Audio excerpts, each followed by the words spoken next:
Herkese merhabalar, ben Huri. Hurimetek Mutfak'ta kanalıma mutfağıma hoş geldiniz.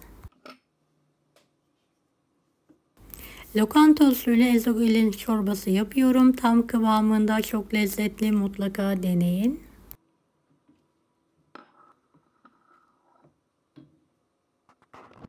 Evet, tarifime hiç bekletmeden hemen başlıyorum.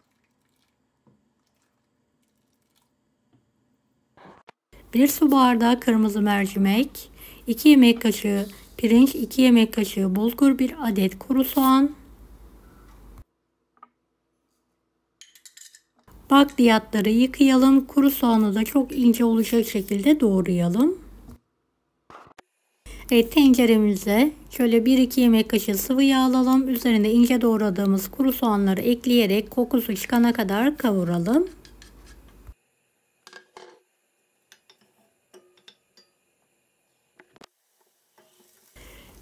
Evet, gördüğünüz gibi kokusu çıktı. Üzerine yarım yemek kaşığı un ekliyorum ve birlikte kavurma işlemine devam ediyorum.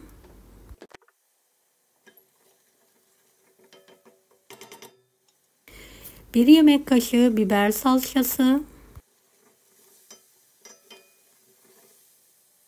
3-4 yemek kaşığı da domates suyu ekliyorum ve kavurarak kokusu çıkana kadar karıştırıyorum. Üzerine yıkadığım bakliyatları da ekliyorum. 1-2 dakika birlikte kavuralım.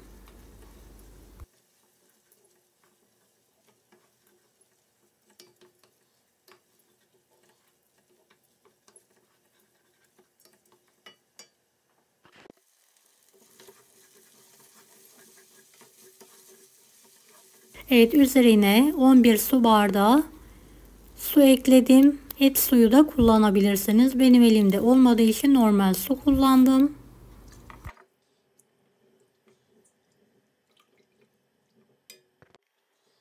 Toplamda 11 su bardağı su yeterli olacaktır.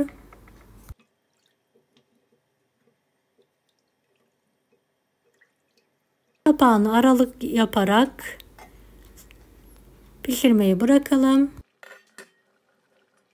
Evet, gördüğünüz gibi bakliyatlarım pişti. Toplamda 11 su bardağı su ilavesi yaptım. Üzerine sıcak suyunu ekliyorum ve karıştırıyorum.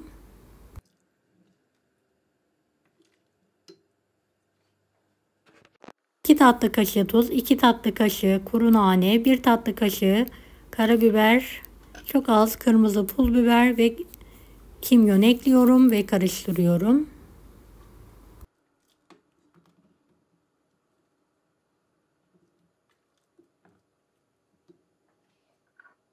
Yarım limonun suyunu da ekleyelim.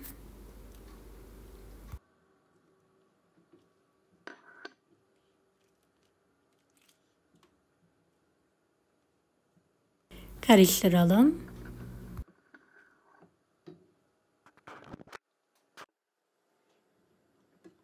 Evet, tam kıvamında ezogelin çorbamız artık yemeğe hazır.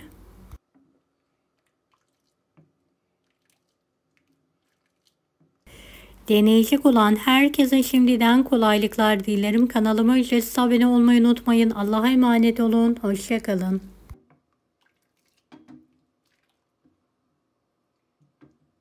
Daha farklı tarifler için bunları da izlemeyi unutmayınız. Kolay gelsin herkese.